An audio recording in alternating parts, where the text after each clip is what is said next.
প্ৰধানমন্ত্ৰী নৰেন্দ্ৰ মোদী দুদিনীয়া ভ্ৰমণেৰে অসমলৈ আহিছিলে। বহুতো কাৰ্যসূচীত তেওঁ অংশগ্ৰহণ কৰিলে। তাৰে ভিতৰত গুৱাহাটীৰ এয়াৰপৰ্টৰ যি নিউ টাৰ্মিনেল সেইটো উদ্বোধন কৰি থৈ গ'ল।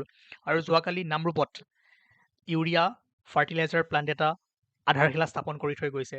ঠিক আছে, গতিকে এইকেইটা নিউজ ইম্পৰ্টেণ্ট হ'ব। ইয়াতে কি কি আছে সেইখিনি আমি চাবলৈ গৈ আছোঁ যে prime minister Narendra Modi laid the foundation stone of a brownfield ammonia urea fertilizer plant at Namrup in Dibrugarh district with an investment of about rupees 10,600 crore. লগতে মনত ৰাখিব যে the project is being built within the existing premises of Brahmaputra Valley Fertilizer Corporation Limited BVFCL. Okay, আৰু the new facility will be implemented by a joint venture company Assam Valley Fertilizer and Chemical Company limited. আৰু এইটো complete হোৱাৰ পিছত প্ৰত্যেক বছৰে 12 lakh metric ton urea produce হ'ব। ঠিক আছে, মনত ৰাখিব। তাৰ পাছত গুৱাহাটী এয়াৰপৰ্টছ নিউ টাৰ্মিনেল। এইটো কিয় special? Yes, this is India's first nature themed airport build with bamboo orchid design. চাওক, বিশেষকৈ কপৌ ফুলৰ আৰ্হিত এই টাৰ্মিনেলটো বনোৱা হৈছে। আৰু আমাৰ অসমৰ যি মানে ৰিচ বায়'ডাইভাৰ্চিটি আছে, ইয়াৰ পৰা ইনস্পিৰেশ্যন লৈ নতুন টাৰ্মিনেলটো বনাইছে। ঠিক আছে, বিশেষকৈ লিখা আছে specially the kopou phool, foxtail orchid and indigenous bamboo species like Bhaluka bamboo and Apatani bamboo from Arunachal Pradesh, celebrating the ecological and culture.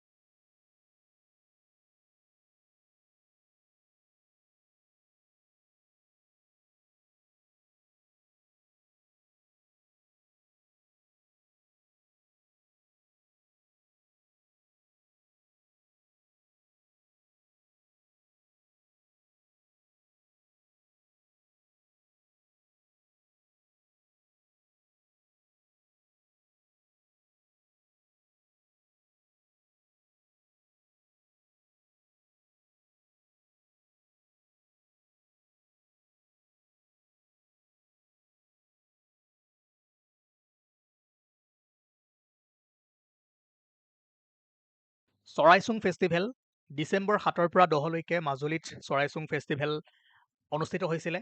আৰু আপোনালোকে নিশ্চয় জানে যে Charaichung Asia's first protected royal bird sanctuary আৰু was established in 1633 by Ahom king Swargadeu Pratap Singha. আৰু মাজুলীত Charaichung festival focuses on restoring Asia's oldest bird sanctuary through awareness and community efforts. গতিকে সৰু সৰু এই নিউজবোৰ আপোনালোকে চাই থৈ দিব, কেতিয়াবা কুৱেশ্যন বনাব পাৰে। লগতে আপোনালোকে কিছুমান ভিলেজ যিবোৰ নিউজত থাকে সেইবোৰ চাই থৈ দিব, যেনেকৈ আপোনালোকৰ থুৰুক ভিলেজ, ৰংচাপাৰা এইকেইদিন নিউজত আছে। থুৰুক ভিলেজ জানে যে কল্ডেষ্ট ভিলেজ ইন আছাম, আৰু লগতে ৰংচাপাৰা গোৱালপাৰা ডিষ্ট্ৰিক্টত আছে, যিখন ক্লিনেষ্ট ভিলেজ অফ আছাম। ঠিক আছে, থুৰুক, ডিমা হাছাও, ৰংচাপাৰা, গোৱালপাৰা সুধি দিব পাৰে আপকামিং এক্সামত। অ'কে, তাৰপিছত Surya Das, he was called Ganashilpi, people's artist whose life was dedicated to the soil, the people, the shared struggle of Assam.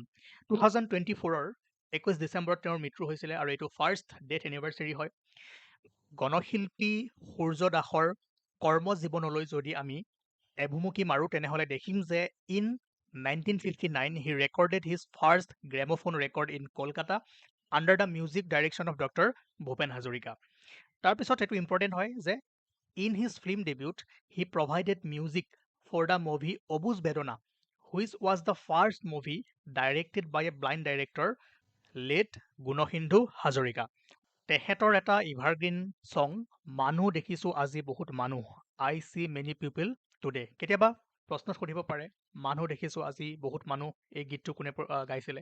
ঠিক আছে, তাৰপিছত মই এটা কথা ক'ব ওলাইছোঁ, এই ছিৰিজসমূহ আমি আগুৱাই লৈ যাম, কিন্তু দুইফালৰ পৰা সহযোগ লাগিব। আপোনালোকেও সহযোগ কৰিব লাগিব।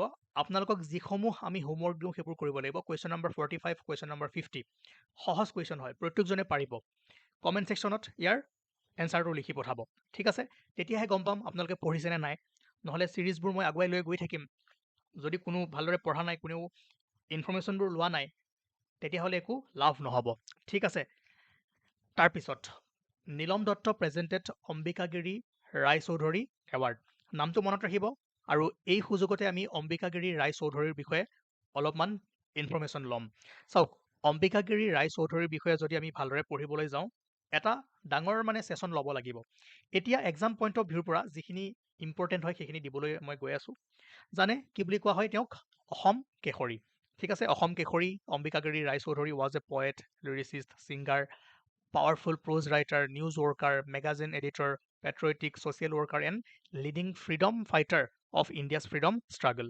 ঠিক আছে, আৰু 1950ত অসম সাহিত্য সভাৰ প্ৰেচিডেণ্ট আছিলে, আৰু he was the founder of Asom Sangrakshini Sabha, Asom জাতীয় মহাসভা। নন কৰ্পৰেশ্যন মুভমেণ্টৰ সময়ত যেতিয়া জেলত আছিলে, তেওঁ জেলৰ পৰা বহুতো গান কম্প'জ কৰিছিলে, আৰু সেই গানবোৰে বেছিকৈ দেশ প্ৰেম জগাই তুলিছিলে। গতিকে এই গানবোৰ এবাৰ চাই থৈ দিব।